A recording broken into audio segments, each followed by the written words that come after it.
રુદ્રાક્ષ, રુદ્રનો અંશ, એનું નામ રુદ્રાક્ષ. ભગવાન મહાદેવનો અંશ છે આ રુદ્રાક્ષ. અને આ રુદ્રાક્ષ હંમેશા માટે દરેક મનુષ્યએ આ પૃથ્વી પર પહેરવો જ જોઈએ. આપણે ત્યાં ઘણા એવા માને કે ભાઈ ખાલી પુરુષો જ પહેરે રુદ્રાક્ષ. એવું નથી હોતું, બહેનો પણ પહેરી શકે છે. હા, બધાએ રુદ્રાક્ષ કરવો જોઈએ. જે મનુષ્ય આ કળિયુગની અંદર, આ સંસારની અંદર રુદ્રાક્ષ ધારણ કર્યું હશે ને એનું ક્યારેય અકાળ મૃત્યુ નથી થતું સાહેબ. એ આ રુદ્રાક્ષ સાહેબ, આ રુદ્રાક્ષનો મહિમા એટલો છે. આ પુરાણની અંદર મહાદેવે પોતાનો અંશ છે રુદ્રાક્ષ, પણ કહે છે રુદ્રાક્ષ જે મનુષ્યએ ધારણ કર્યો હશે ને એને જ્યારે મૃત્યુ આવશે ને સાહેબ, તો ક્યારે જે છે એ યમદૂતો એને લેવા નહીં આવે, એને સાક્ષાત શિવના ગણો લેવા આવશે. હે રુદ્રાક્ષ, જેને પણ જે મનુષ્યએ રુદ્રાક્ષ પહેર્યો હશે એ મનુષ્યને મુક્તિ મળશે, ક્યારે અકાળ મૃત્યુ નહીં થાય. આવો અદ્ભુત મહિમા બતાવવામાં આવ્યો છે. ખાલી પારો ના પહેરી શકે તો આખી માળાઓ પણ મળે છે. હા, અમારા મહારાજો દ્વારા અહીંયા રુદ્રાક્ષના બધા અનુષ્ઠાનમાં સિદ્ધ કરેલા બધા રુદ્રાક્ષના પારા પણ મૂકવામાં આવ્યા છે, 1 થી 14 મૂકી. હા, જેને જે લાગતો વળગતો હોય એ પહેરવો. હા, જેન તે વ્યક્તિ જેન તે રુદ્રાક્ષ નથી પહેરી શકતો. એમાં ફેસ હોય છે, 1 ફેસ, 2 ફેસ, 3 ફેસ, 14 ફેસ સુધીના રુદ્રાક્ષ હોય છે. હા, અમુક રાશિ નામ ઉપરથી એ રુદ્રાક્ષ પહેરવાના હોય છે. હા, એક મુખી કોઈ પણ વ્યક્તિ પહેરી શકે છે. હા, અને માળાઓ પણ છે. અને અમારા માવડીઓને કદાચ ગળામાં માળા ન ગમતી હોય તો બ્રેસલેટ બનાવીને પહેરવા પણ પહેરાય. હા, રુદ્રાક્ષ તો પહેરાય, બધાએ ધારણ કરવો રુદ્રાક્ષ. એકાદા ઓલા ચેન ને બધી હોનાના હાર ને એકાદું ઓછું પહેરાશે તો હાલશે, પણ રુદ્રાક્ષની માળા પહેરવી. પાછું એવું નહીં કે ફંક્શનમાં ગયા, લગ્નમાં ગયા એટલે માળા કાઢી મૂકી, ઓલા દાગીના ઘરેણા પહેરવા હોય એટલે. એક વખત રુદ્રાક્ષની માળા પહેરીને એટલે પહેરી પછી કાઢવાની નહીં સાહેબ.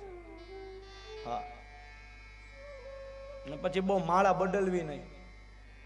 આપણે ત્યાં સંતોએ કીધું છે ને ભાગવતમાં પણ લખેલું છે કે મૂર્તિ, માળા અને મંત્ર આ ક્યારે બદલવાના જોઈએ. હા, આપણે ત્યાં કેવું દિવાળી આવી નથી, 9 વર્ષ આવ્યું એટલે જૂની મૂર્તિ ફેંકી આવે, નદીમાં પધરાઈ આવે અને નવી મૂર્તિ લઈ આવે. એમ ના થવું જોઈએ. મૂર્તિ હંમેશા એક જ રાખવાની. એટલે જેની પૂજા કરતા હોય હંમેશા એ જ રાખો, વારે વારે નહીં બદલા રાખવાની. ઠીક છે, ખંડિત થઈ હોય ને આપણે બદલાવીએ તો એ વાત જુદી છે.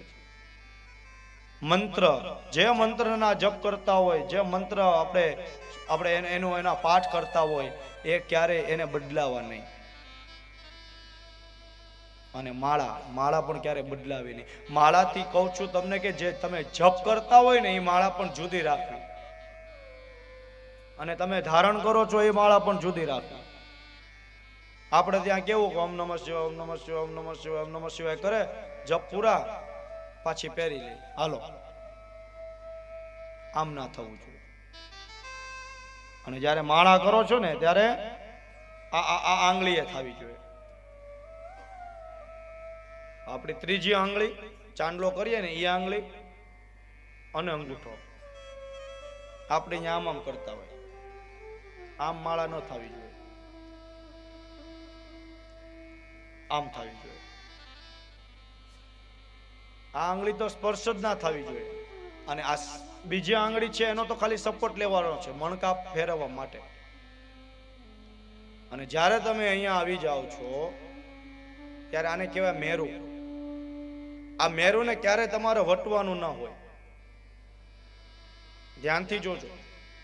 આ જે મેરું છે ને એને તમારે વટવાનું ન હોય. અહીંયાથી તમારી માળા પાછી આપણે કેમ યુટર્ન કરીએ ગાડીમાં, એમ આમ યુટર્ન થઈ જવો જોઈએ. That's reality. અને અહીંથી પાછા એ જપ ચાલુ થવા જોઈએ. વળી પાછા અહીંયાથી જપ કરતા કરતા કરતા કરતા અહીંયા જ્યારે તમે આવો અહીંયાથી પાછું યુટર્ન.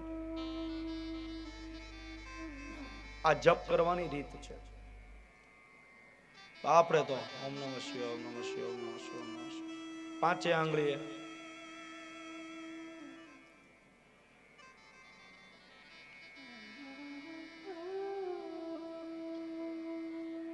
એટલે તમારા જપ કરવાની માળા પણ અલગ રાખવી અને ધારણ કરવા માટેની પણ માળા અલગ રાખવી.